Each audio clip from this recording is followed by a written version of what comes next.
जय जगन्नाथ दोस्तों। स्वागत है मेरे चैनल इनके विजन में।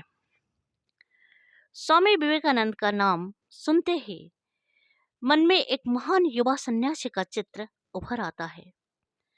यह वह सन्यासी थे जो गुलाम भारत को आजादी के साथ सोचना सिखाया और जिनके विचारों ने लाखों क्रांतिकारियों को जन्म दिया।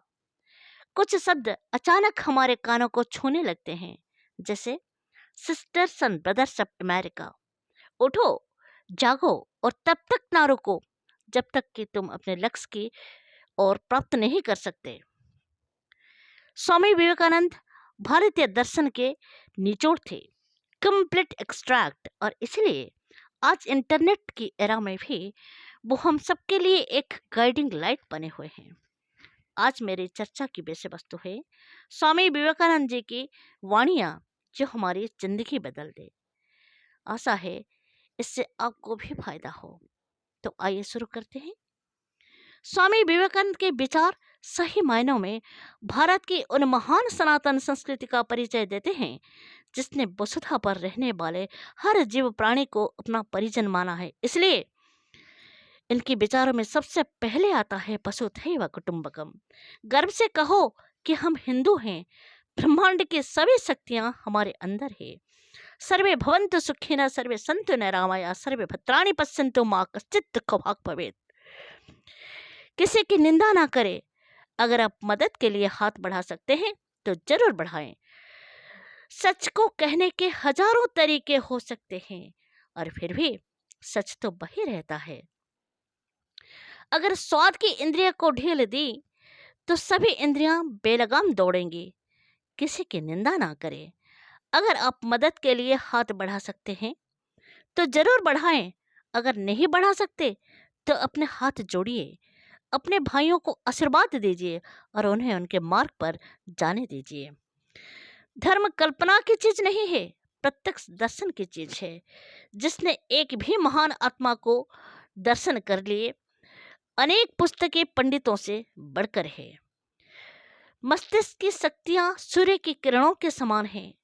जब वो केंद्रित होती हैं, चमक उठती हैं। जितना हम दूसरों के साथ अच्छा करते हैं उतना ही हमारा हृदय पवित्र हो जाता है और भगवान उसमें बसता है। उठो, जागो और तब तक मत रुको जब तक लक्ष्य की प्राप्ति नहीं हो जाए। जैसा तुम सोचते हो वैसे ही बन जाओगे। खुद को निर्बल मानोगे तो निर्बल, और सबल मानोगे तो सबल ही बन जाओगे। सत्य को हजार तरीकों से बताया जा सकता है, फिर भी हर एक सत्य सत्य ही होगा।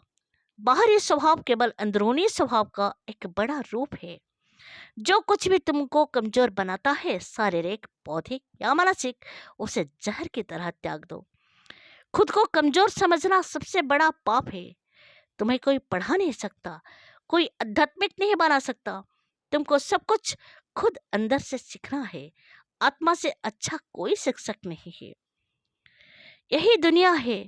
यदि तुम किसी का उपकार करो तो लोग उसे कोई महत्व नहीं देंगे, किंतु जो ही तुम उस कार्य को बंद कर दो, वे तुरंत ही तुम्हें बदमाश प्रमाण करने में जरा भी नहीं चुकेंगे। मेरे जैसे भावुक व्यक्ति अपने सगे संबंधियों से अक्सर ठगे जाते हैं। सच्ची सफलता और आनंद का सबसे बड़ा रहस्य यही है। वह पुरुष हो या स्त्री, बदले में कुछ नहीं मांगता। पूर्ण रूप से निस्वार्थ व्यक्ति सबसे सफल होता है। एक विचार लो, उस विचार को अपना जीवन बना लो। उसके बारे में सोचो और सपने देखो। उस विचार को जियो। धर्म ही हमारे राष्ट्र की जीवन शक्ति है। यह शक्ति जब तक सुरक्षित है तब तक विश्व की कोई भी शक्ति हमारे राष्ट्र को नष्ट नहीं कर सकती। यह देश धर्म, दर्शन और प्रेम की जन्मभूमि है। ये सब चीजें अभी भी भारत में विद्यमान हैं। मुझे इस दुनिया की जो जानकारी है, इसके बल पर दृढ़तापूर्वक कह सकता हूँ कि इन बातों में भारत अन्य देशों की अपेक्षा अब भी श्रेष्ठ है। विश्व एक विशाल व्यायामशाला है और जहाँ हम खुद को मजबूत बनाने के लिए आते हैं। एक समय में एक काम करो और ऐसा करते समय अपनी पूरी आत्मा उसमें डाल दो, बाकी सब कुछ भूल जाओ।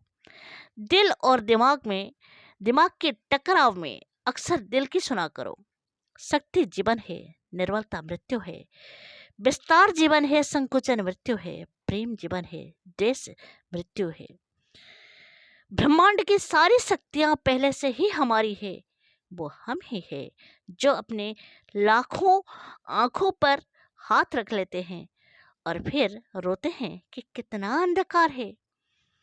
किसी दिन जब आपके सामने कोई समस्या ना आए, आप सुनिश्चित हो सकते हो कि आप गलत मार्ग पर चल रहे हो।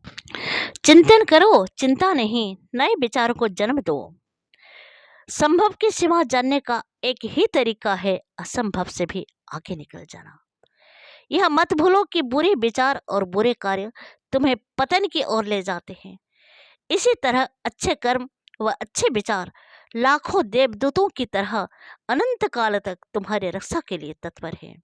उठो मेरे शेरों, उस भ्रम को मिटा दो कि तुम निर्बल हो। तुम एक अमर आत्मा हो, स्वच्छंद जीव हो, धन्य हो, सनातन हो। तुम तत्व नहीं हो, तत्व तुम्हारा सेवक है और तुम तत्व के सेवक नहीं हो।